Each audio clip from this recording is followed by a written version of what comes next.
सभी को नमस्कार। कैरियर फर्स्ट चैनल पर आप सब दोस्तों का स्वागत है। डिक्टेशन लिखने के लिए तैयार रहें। Ready start. किसी भी राष्ट्र के विकास की दर उसके पूंजी निर्माण, बचत, प्रोत्साहन एवं वरीयता के आधार पर उत्पादक विनियोजन का परिणाम है। इस दृष्टि से यदि अब तक अर्जित की गई उपलब्धियों का विश्लेषण किया जाए तो सहज रूप से ज्ञात होगा कि इस दिशा में किए गए प्रयत्नों के मुख्य केंद्र बिंदु नगरीय क्षेत्र रहे हैं। ग्रामीण अंचल, जहां इसका असीमित क्षेत्र हैं, अब भी अपेक्षाकृत उपेक्षित हैं। इसमें दो राय नहीं कि सहकारी संस्थाएं इस राष्ट्र निर्माण के महत्वपूर्ण कार्य के लिए एक आदर्श एवं उपयुक्त अभिकरण हैं और इनका संस्थागत जाल भी पूरे प्रदेश में फैला हुआ है। फिर भी इस ओर नियोजित प्रयासों की कमी क्यों है, यह एक विचारणीय बिंदु है। सहकारिता का सर्वोपरि उद्देश्य मितव्ययिता एवं बचत को प्रोत्साहन देना तथा बचतों को उत्पादक अवसर प्रदान करना है। परंतु जहाँ तक ग्रामीण बचतों को प्रोत्साहन एवं संकलन का प्रश्न है, आज की कार्य पद्धति में कदाचित इस कार्य पर संतुलित बल नहीं दिया जा रहा है। यद्यपि सहकारी बैंकों द्वारा संचय निक्षेप कार्य में उल्लेखनीय उपलब्धियां की गई हैं, फिर भी ग्रामीण बचतों के क्षेत्र एवं संभावना को देखते हुए यह कहना गलत न होगा कि इस ओर से हम कुछ उदासीन अवश्य हैं।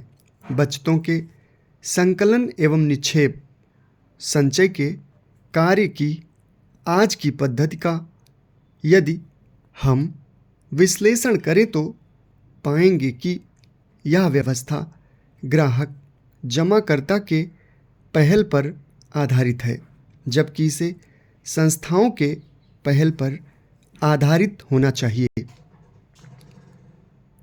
यहाँ यह कहना स्वाभाविक होगा कि जमा राशि सहकारी ऋण संस्थाओं के लिए मुख्य आय स्रोत है और इस पर उनके आंतरिक साधनों की सुदृढ़ता एवं प्रबंध संचालक की सफलता निर्भर करती है। जिन संस्थानों की जमा राशि अच्छी होगी, वे अपने सदस्यों की सेवा सरल एवं उदार शर्तों पर समय से करने में समर्थ होगी। किसी देश, राष्ट्र तथा समाज के विकास तथा समृद्धि में पत्रकारिता की अहम भूमिका होती है। उच्च स्तरीय पत्र तथा स्वस्थ पत्रकारिता किसी देश की धमनी होती है। जिस प्रकार स्वस्थ शरीर में धमनियाँ रक्त संचार कर शरीर को स्फूर्ति प्रदान करती हैं, राष्ट्रीय एकता तथा सामाजिक सुधार व प्रगति जैसे कार्यों में स्वस्थ पत्रकारिता का उल्लेखनीय महत्व होता है। साहित्य समाज का दर्पण होता है, किंतु इस कथन का एक पहलू और भी है। जहाँ एक साहित्य समाज का दर्पण होता है, वहीं दूसरी तरफ साहित्य से नए समाज का निर्माण भी होता है। अर्थात साहित्य किसी देश की समृद्धि, व्यापार तथा सामाजिक व्यवस्थाओं को नई दिशा प्रदान करता है। बिना किसी साहित्य के किसी अच्छे समाज की कल्पना कोरी कल्पना ही सिद्ध होगी। पत्रकारिता का अपना इतिहास है। पत्रकारिता के प्रतीक स्वरूप सर्वप्रथम इटली में समाचार पत्र प्रकाशित हुआ। समाप्त। धन्यवाद। यहाँ यह कहना स्वाभाविक होगा कि जमा राशि सहकारी ऋण संस्थाओं के लिए मुख्य आय स्रोत है और इस पर उनके आंतरिक साधनों की सुदृढ़ता एवं प्रबंध संचालक की सफलता निर्भर करती है। जिन संस्थानों की जमा राशि अच्छी होगी वे अपने सदस्यों की सेवा सरल एवं उदार शर्तों पर समय से करने में समर्थ होगी। किसी देश, राष्ट्र तथा समाज के विकास तथा समृद्धि में पत्रकारिता की अहम भूमिका होती है। उच्च स्तरीय पत्र तथा स्वस्थ पत्रकारिता किसी देश की धमनी होती है।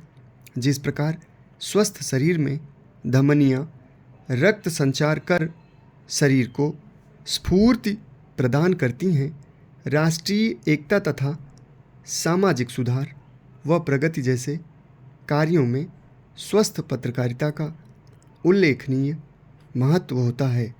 साहित्य समाज का दर्पण होता है, किंतु इस कथन का एक पहलू और भी है।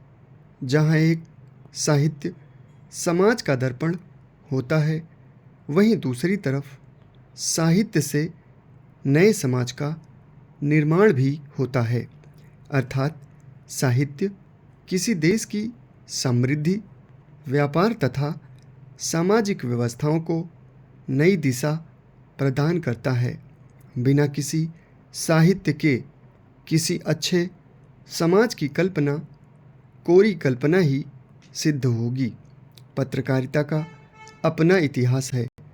पत्रकारिता के प्रतीक स्वरूप सर्वप्रथम इटली में समाचार पत्र प्रकाशित हुआ। समाप्त। धन्यवाद।